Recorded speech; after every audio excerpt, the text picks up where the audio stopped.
Le commissaire-priseur parie que personne ne montera son taureau, mais une fille surprend tout le monde. Le ciel au-dessus de l'arène était couvert de nuages bas et l'odeur de poussière, mêlée de sueur et de vieux cuir, flottait dans l'air. Les gradins en bois craquaient sous le poids d'une foule excitée. Des lots de bétail de lignée noble valant des millions de dollars avaient été vendus cette nuit-là, mais tout le monde attendait le moment le plus redouté et le plus attendu de la soirée. Présentation de café, le taureau à la fourrure brun foncé, aux yeux foncés et à la réputation de monstre. Leurs sabots martelaient le sol avec force, soulevant du sable à chaque pas, tandis que leur soufflet résonnait comme le tonnerre dans les enclos. Il était difficile de croire qu'un animal avec un nom aussi simple puisse avoir une réputation aussi sombre. Le café n'était pas seulement indomptable, il était dangereux. 3 assembleurs avaient déjà été expulsés de là, à Maca. L'un d'eux n'a plus jamais marché. Un autre est décédé quelques jours après l'impact. Café semblait vouloir non seulement renverser celui qui le conduisait, mais aussi le punir. Sa présence dans l'arène apportait tension, peur et un silence pesant qui étouffait toute tentative de plaisanterie. Du haut de la plateforme, avec un vieux microphone à la main et un chapeau usé sur la tête, se trouvait Aloisio Fonseca. Commissaire-priseur, propriétaire de l'événement et maître de la voix moqueuse, il commençait déjà sa traditionnelle provocation. Attention, messieurs, voici le démon brun café. 10 000 $ à celui qui survivra 8 secondes dans cet enfer à 4 pattes. Mais je vous préviens, si vous tombez, l'ambulance ne vous garantit même pas de rentrer chez vous. Des rires nerveux ont éclaté dans le public. Beaucoup se regardaient, comme s'ils attendaient qu'un fou se lève. Mais personne n'a bougé. Les cow-boys expérimentés évitaient même de regarder la goulotte. Café a donné un coup de pied dans la porte en fer comme s'il voulait l'arracher. Derrière l'arène, près des tribunes de soutien, une petite fille ramassait des seaux vides. Il avait environ 13 ans, des vêtements miteux, un chapeau noir usé et les mains sales à cause du travail. Son nom était Lucia. J'étais juste là pour gagner un peu d'argent. Sa mère était malade à la maison et quelqu'un devait lui acheter des médicaments. Je n'avais jamais monté de cheval, et encore moins de taureau. Mais quelque chose dans cette nuit-là l'a émue. Elle fixait le taureau, comme si quelque chose dans sa respiration lourde lui disait « Viens ». Lucia déglutit difficilement, laissa tomber le seau sur le sol et se dirigea vers la clôture.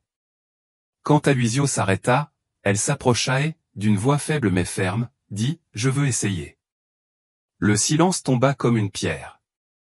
Aloisio fronça les sourcils, porta le microphone à sa bouche et répéta « Quoi ?» Elle prit une profonde inspiration. « Je veux monter le café. » Des rires et des éclats de rire ont éclaté. « Ce n'est pas un cirque, ma fille. C'est une arène. Va jouer à la poupée à la maison. » Elle n'a pas reculé. Il l'a pointé du doigt. « Sors d'ici, ce n'est pas pour toi, » et il se détourna en riant.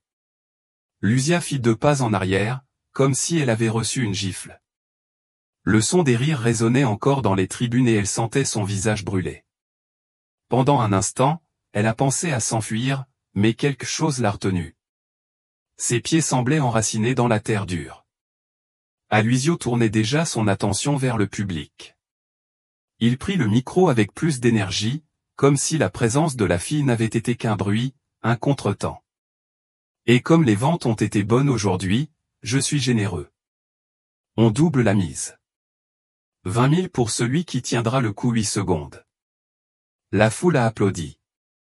Lucia est restée là, à quelques mètres, écoutant tout. 20 000. C'était trop d'argent. C'était suffisant pour acheter tous les médicaments, payer les factures et emporter de la bonne nourriture à la maison. Mais ce n'était pas ce qui la faisait rester immobile, c'était autre chose. Quelque chose qui a commencé comme un murmure au fond de ma poitrine, un malaise. Elle se retourna lentement et regarda le taureau. Le café continuait à frapper violemment les barreaux, soufflant comme une locomotive vivante. Sa renommée était effrayante. J'étais au courant des accidents. J'avais entendu des histoires dans le hangar. C'était comme si le taureau était né pour détruire les rêves et qu'il était maintenant là pour les défier à nouveau. Les paroles du commissaire-priseur résonnaient également dans sa tête. Va jouer à la poupée à la maison. Il ne la regardait même pas correctement, il ne voulait pas savoir qui elle était. Il a juste vu une fille maigre avec un seau à la main et a décidé qu'elle n'était pas bonne. Cela faisait plus mal que le rire.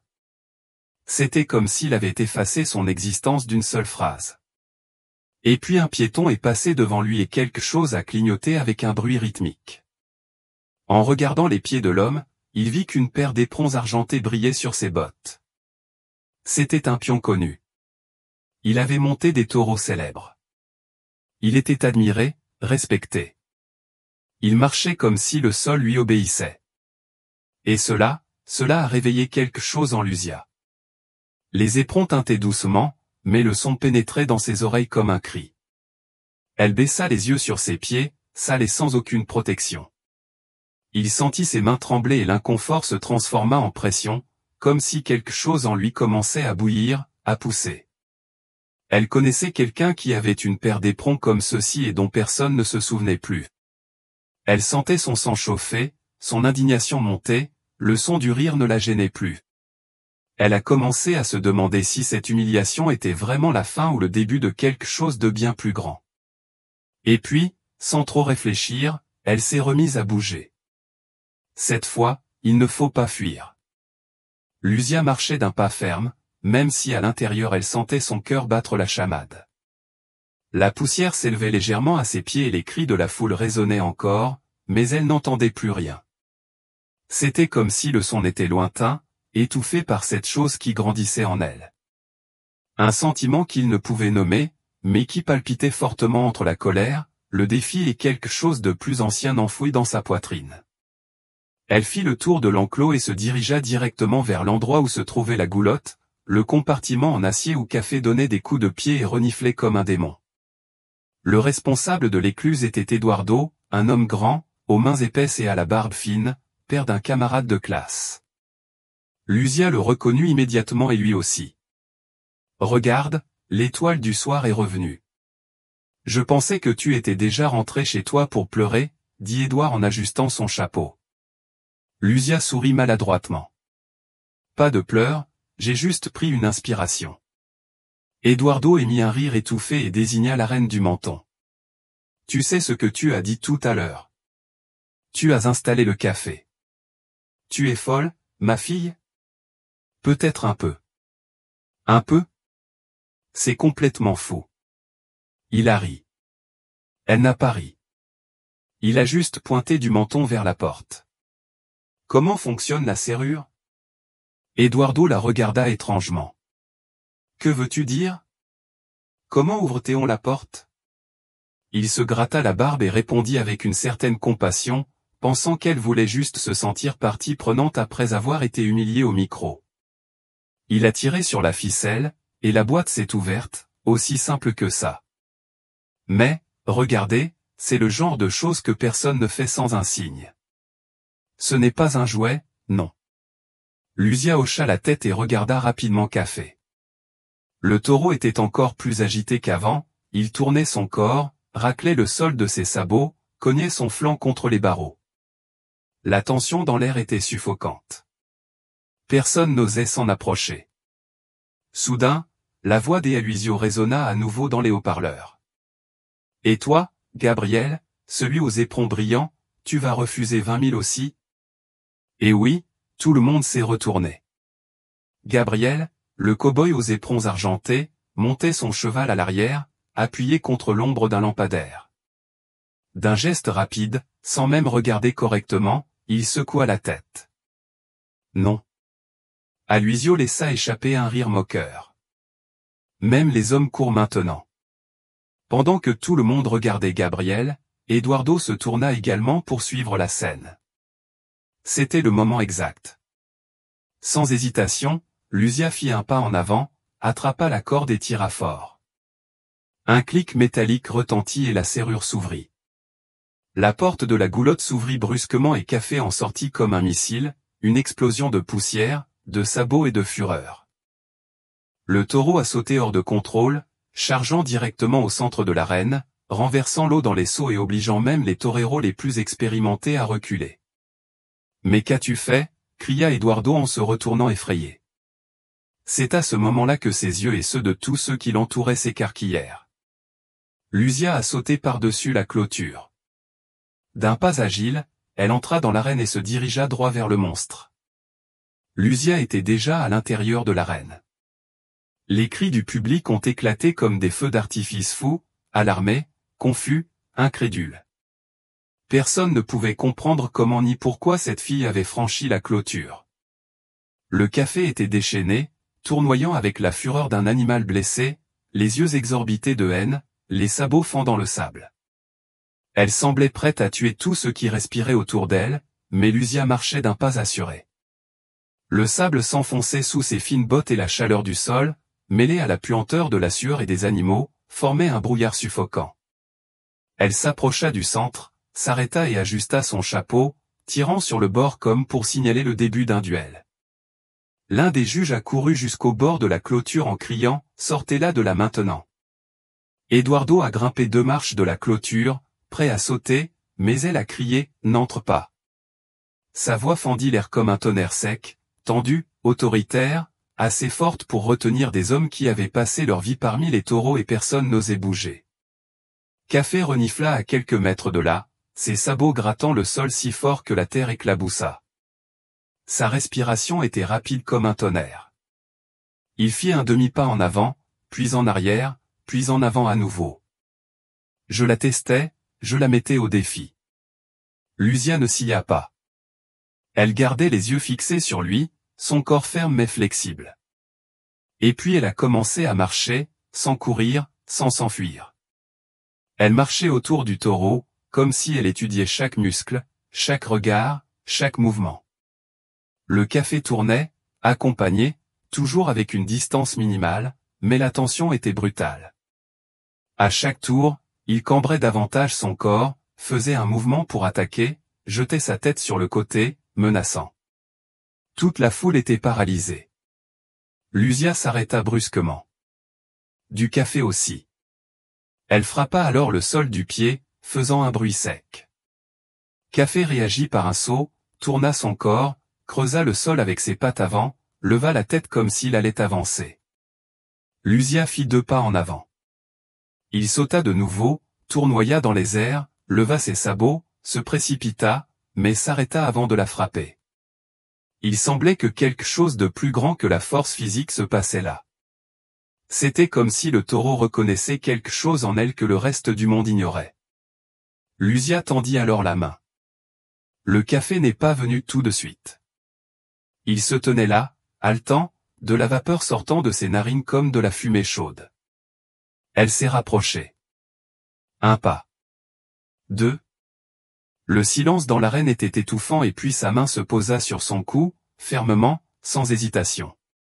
Le taureau frissonna, mais ne réagit pas. Elle passa lentement sa paume sur sa fourrure moite, sentant le pouls violent sous la peau épaisse. Il se pencha plus près de son oreille et dit doucement, « Je sais ce que tu as fait, mais je ne te blâme pas, plus maintenant. » Et d'un mouvement confiant, comme si c'était ce qui était destiné à arriver, Luzia attrapa une lanière de cuir, prit de l'élan et monta sur le dos de Café. Le taureau n'a pas bougé. Il restait immobile, respirant lourdement, les yeux alertes, mais il ne bougeait pas, il ne marchait pas et il ne menaçait même pas de sauter. Et au-dessus de l'arène, le chronomètre numérique s'est allumé. 1 seconde. 3, 5, 8, 9. Luzia était toujours là, sur le toit du café, immobile, et personne, absolument personne, n'émettait un seul son. Luzia descendit du dos de Café calmement, comme si le temps était encore suspendu. Son corps semblait léger, mais son regard était dense, profond, rempli de quelque chose que personne dans l'arène ne pouvait expliquer. Dès que ses pieds touchèrent à nouveau le sable, elle passa sa main le long du cou du taureau. « Merci » murmura-t-elle, comme si elle remerciait un vieil ami de garder un secret. Café resta immobile, respirant simplement lourdement. Il n'y avait plus de fureur en lui, juste de la lassitude ou peut-être de la paix. Depuis la plateforme, la voix d'Aloisio résonna enfin à nouveau, rauque, tremblante, presque étranglée. C'était incroyable. Personne n'a répondu. Tout le monde était encore figé à ce moment-là. Je ne sais même pas quoi dire. Honnêtement, je ne sais pas si cela compte comme une monture officielle. Il a continué à essayer de reprendre le contrôle de la situation. Tout était si. Soudain, je ne sais pas si je vais remettre le prix. Un murmure inconfortable s'éleva dans les tribunes. Luzia se retourna lentement. Elle était en sueur, ses cheveux collaient à son visage et ses yeux étaient larmoyants, mais elle maintenait sa posture ferme. Il s'approcha de la balustrade d'un pas déterminé et lui tendit la main. « Donnez-moi le micro, s'il vous plaît. » Aloysio hésita une seconde, mais céda. Et quand sa voix sortait des haut-parleurs, ce n'était plus une voix de fille. « Je suis ici aujourd'hui parce que j'avais besoin d'argent.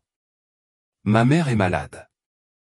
Je travaille à cet événement depuis 3 jours. Personne ne savait qui j'étais et cela ne les intéressait pas. » Elle regarda autour d'elle, respirant lourdement. Certains baissaient les yeux, d'autres la fixaient simplement, attendant. J'ai demandé une chance et ils m'ont humilié. Je comprends tout à fait.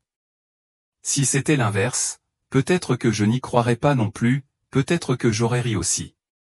Elle s'arrêta, puis tourna son regard vers Aloysio. Mais il y a une chose que tu ne savais pas. Il y a 5 ans, j'avais 8 ans. Lorsque mon père est mort en chevauchant ce même taureau, le silence s'est répandu comme une vague. La tension a changé de camp. C'est maintenant le public qui retient son souffle. Quelqu'un murmura en arrière-plan qui était son père. Luzia prit une profonde inspiration et répondit comme si elle avait entendu. Mon père était Luis Ferreira, mais je ne blâme ni le taureau ni personne d'autre. Je comprends que ce sont les risques de la profession. Un courant de choc a traversé l'arène. Beaucoup reconnaissaient le nom, d'autres essayaient encore de s'en souvenir, mais personne n'avait oublié le jour où Luis est tombé et ne s'est jamais relevé. J'aurais pu le mettre en place pour montrer que je pouvais le faire, mais j'ai choisi de faire quelque chose de plus grand. J'ai brisé le champion, non pas avec violence, non pas avec colère, mais avec respect. Elle regarda une dernière fois Café, qui resta immobile, comme s'il reconnaissait chaque mot. Et je sais que tu n'oublieras jamais ça, et aucune somme d'argent ne peut acheter ce sentiment. Luzia descendit de la clôture et se dirigea vers la sortie de l'arène. Le microphone sifflait toujours dans la main du commissaire-priseur, mais il ne disait rien. Personne ne le dit, juste le bruit de ses pas sur le sable. Avant qu'elle ne franchisse la porte, sa voix l'appela. Lucie. Elle s'arrêta et se retourna lentement. Aloysio marcha vers elle. Ses yeux étaient rouges et il tenait une enveloppe épaisse dans ses mains. Il s'arrêta devant elle, prit une profonde inspiration et lui tendit l'enveloppe. 40 000. Le double pour tout ce que vous avez fait ici aujourd'hui. Ses yeux s'écarquillèrent, mais elle ne dit rien.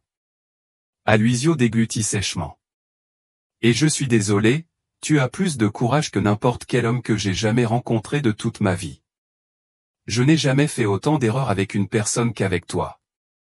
Tout ce dont tu as besoin, tu peux venir me voir. Luzia prit l'enveloppe avec des mains tremblantes, hocha la tête et sourit pour la première fois cette nuit-là. Et puis il est parti sans rien dire d'autre. Mais personne n'a jamais oublié. Et toi, qu'aurais-tu fait à la place de Luzia? Auriez-vous reculé face à la peur ou auriez-vous affronté l'impossible avec un cœur ouvert?